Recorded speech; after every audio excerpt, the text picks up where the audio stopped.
am inviting Khushika Pahwa.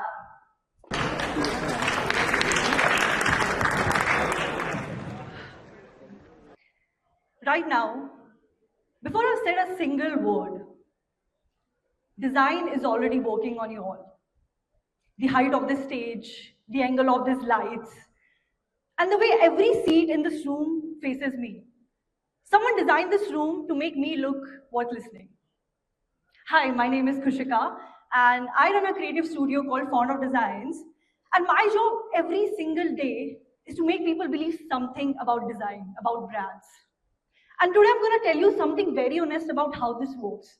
Not just in studios or boardrooms, but how this has worked always. Every system of power in history understood one important thing. Control what people see, and you control what people believe. And the tool has always been design. And it has never changed.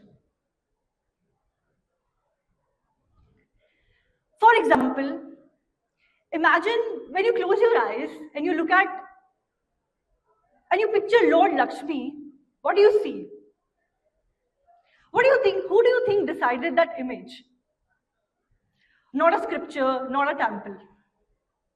A painter. One man in the 19th century. And his name was Raja Ravi Verma. Before him, every religion had its own Lakshmi, every household had its own Krishna. Raja Ravi Verma came into the picture, designed the face of gods as familiar humans, to feel warm, familiar and relatable. And that's how one design decision changed how we visualize gods, how 800 million people visualize gods. And have you ever thought, actually, if you go to any supermarket today and you see new Gen Z brands, you see a very similar visual language, you see a very same message. We are clean, we don't have anything to hide. Thank you. We don't have anything to hide. But when you look closely, then you see that none of this is regulated. None of this has to be true. There are brands who say we are clean at the front, and then they have a long list of ingredients that you can't even read at the back. Because they understood one thing. Design trust so convincingly enough that you never need to earn it.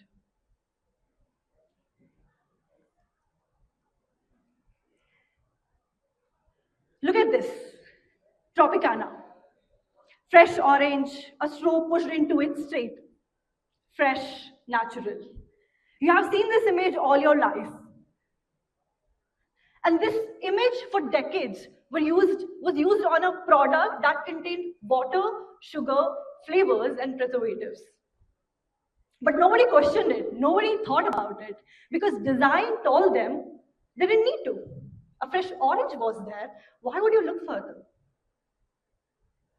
And this is how design manipulates. It helps you borrow trust which was never earned.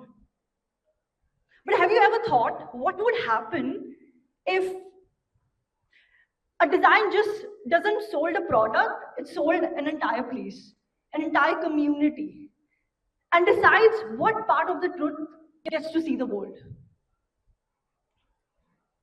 This got launched a few days back. The Brazilian Amazon, one of the most breathtaking and complex places on earth. They just got their unified identity for the very first time. And when you look at this logo was made from natural curves of the Amazon River, traced from the satellite imagery. I mean, just imagine the whole logo, the custom typeface is the river. And it's such a beautiful work. And now you think, when people will look at this, they will feel wonder, possibility, and innovation. What they will not see is the deforestation, indigenous land conflicts, the political war between preservation and development. Design doesn't hide. It just doesn't tell you the truth, the whole truth. It controls what you see and what you don't. And similarly, there is Ladakh. A few days back, Indian government put out a tender to redesign the identity, to design the brand identity of Ladakh tourism, to change how people perceive that place. And I know this because we were looking at that brief, the tender brief. And while I was sitting, question came to my mind. What story are we all being asked to tell?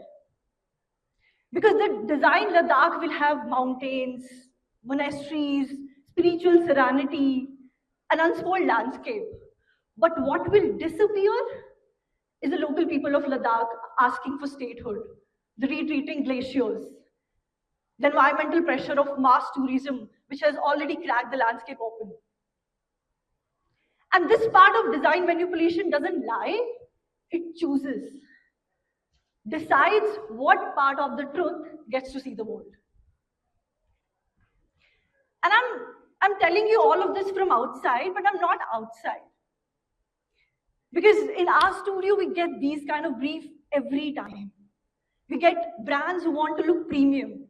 The product cost is 500 and then they want to sell it for 2,000. The differentiation is not the product, it's the packaging, it's the font, it's the weight of the box. And this kind of brief comes every week to every studio in this entire world. And we don't call this manipulation. We call it brand positioning. So, from a painting deciding how gods look like, to a packaging deciding how natural looks like, design manipulation was always there. In every century, at every scale, in every industry, quietly deciding what you see and what you don't. And what you see with what you believe. And for the entire history, people have never asked questions. The painting was beautiful, the packaging was convincing, the destination was inspiring. Why would you look behind it? But now people are asking questions. They're reading ingredients list. They're asking questions nobody ever asked.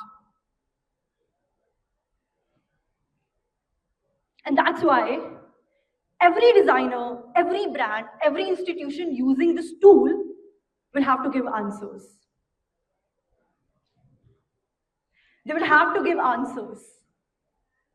Because I have to say this, design is a propaganda. It decides what you believe. It shifts your perception.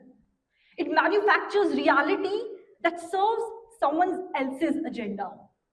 And it is one of the most powerful tools human civilization has ever built. And it is invisible until you simply notice it. Thank you.